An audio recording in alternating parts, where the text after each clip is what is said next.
Welcome back to Network Africa. Before the break, we're talking about Somalia, where political parties say they formed a new coalition ahead of elections that are to take place next year. In the meantime, the government has issued a new curriculum for primary and secondary school students. The start of the school year marks the first time since the Civil War broke out in 1991. The Benadir Zone School is one that is quite happy with the change of study. As Somalia begins to get back on its feet, students are finally starting to read from the same page. Since August, pupils have been issued 9 subjects from textbooks printed in Somalia, and their schools have synchronized academic terms. Students are coping well with the new curriculum because it is based on their religion, culture, and vernacular. They are finding the new curriculum easy to understand. They are learning well under this new curriculum and can even read the books on their own now. The new books cover English, Arabic, Somali, maths, Islamic studies, science, physical education, technology, and social studies. This new syllabus is a lot better than the former Kenyan one, which was in English. The new curriculum is better because it's our mother tongue. According to the United Nations Educational, Scientific and Cultural Organization, UNESCO, with only 4 out of 10 children in school, Somalia has one of the world's lowest enrollment rates for school-aged children. During the chaos of the Civil War, schools sourced textbooks from more than 10 countries, and English and Arabic replaced Somali as the language of instruction. For a country that experiences near-daily deadly bomb attacks by militant Islamist group Al-Shabaab, the Ministry of Education says religious education is a particularly important subject. The government has also established the teacher training colleges, while current teachers will be able to bone up with online modules. The construction on Ethiopia's Grand Renaissance Dam has been delayed because engineers have had to replace shoddy work done by an Ethiopian parastatal that was pulled off the job last year. Officials say they've removed some of the steelworks on the bottom outlets and replaced them with new ones. The Grand Ethiopian Renaissance Dam, announced in 2011, was designed to generate more than 6,000 megawatts in a region that struggles to produce enough energy, but has proved a lightning rod for tensions in both Ethiopia and Egypt. The length of the dam is 1.8 kilometers. The height is 1,145 meters.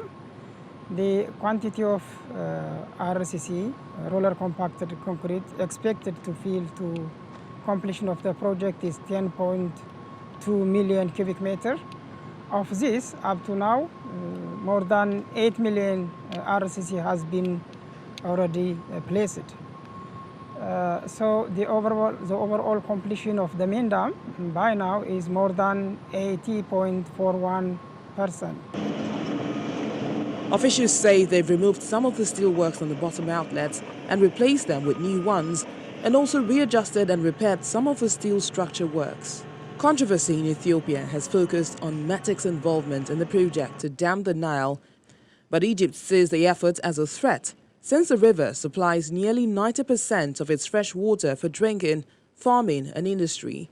Ethiopia has put the former head of METEC, Nife Dagnew, on trial after arresting him on corruption charges in November, along with dozens of employees. Early this year, the government handed contracts to fulfill METEC's work to a group of foreign companies. The work is not stopped. It is progressing very well, and we have already here more than 5,500 employees working for all these 7 contractors. So the work is progressing pretty well, and so no problem, and we hope that the project will be completed with the planned time. It's unclear exactly how much METEC was to blame for delays that have put the project 5 years behind schedule. The dam was initially supposed to have been finished in 2018, but an initial 2 turbines are now due to start generating 750 megawatts each in December 2020. Ethiopia's water minister, Selesi Bekele, says the entire dam is due to be completed by 2022. The hydropower dam on the Nile River is located 500 kilometers northwest of the Ethiopian capital of Addis Ababa and near the border with Sudan. A priceless 18th century Ethiopian crown is set to be returned from the Netherlands years after a former refugee found it in a suitcase that had been left behind by a visitor. Sirak Asfor, who fled oppression in Ethiopia during the late 1970s, says he discovered the ornate gilded copper crown back in 1998, knew it had been stolen, but had until recently felt it would not be safe to return it due to the political situation back home. The former refugee, who now works as a management consultant for the Dutch government, said it felt good to be giving back part of Ethiopia's cultural heritage. Uganda's President Yoweri Museveni has ordered the release of all suspects arrested for idle and disorderly behavior under colonial-era legislation. Police Chief Martin Okoth-Ochola has written to regional police commanders instructing them to comply with the president's directive. In a report in 2016, a non-governmental organization, the Human Rights Awareness and Promotion Forum, said the arrest took place under vagrancy laws introduced during British colonial rule and mostly targeted poor people who had no permanent home or employment. A study now showed that 958 arrests had been made between 2011 and 2015 at 5 police stations sampled. Mr. Museveni has previously promised to repeal legislation which criminalized idle and disorderly behavior, but the promise remains unfulfilled. Prince Harry and Meghan Markle. Prince Harry did pay an emotional tribute to Africa and its people on his last day of the 10-day family tour across Africa, pledging to do all he can to help Africans improve their lot. In a speech to young entrepreneurs in Johannesburg, his wife Meghan, by his side, Harry said he drew inspiration from Africans' generosity and resilience. Striking a very personal note, he said visiting Africa from boyhood had helped him come to terms with the tragic death of his mother, Princess Diana, in a car crash in Paris in 1997. The Duke and Duchess of Sussex and their 4-month-old son, Archie, arrived in South Africa September 23rd on their first overseas tour as a family. Harry then visited Botswana, Angola and Malawi on his own while his family stayed in South Africa. Thank you.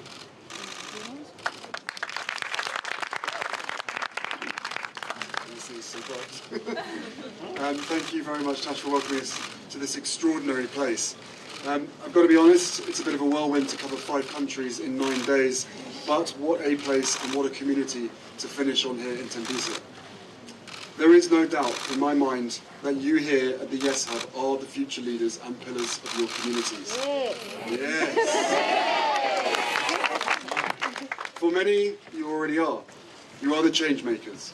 You are helping to grow your country's prosperity by lifting those around you and offering a better future. Ever since I came to this country as a young boy, trying to cope with something I could never possibly describe, Africa has held me in an embrace that I will never forget, and I feel incredibly fortunate for that. And every time I come here, I know that I'm not alone. I always feel wherever I am on this continent that the community around me provides a life that is enriching and is rooted in the simplest things: connections with others, and the natural environment. And as I raise my own son, I want to make sure that what I've learned here, the value of the natural world, the value of community and friendship, is something that I can pass on to him. Thank you all so much. As my husband said so eloquently, you really have been such an inspiration for us, and being here today, from every level of what we've seen, there's such a holistic approach to how you have energized and mobilized each other to be part of a bigger change.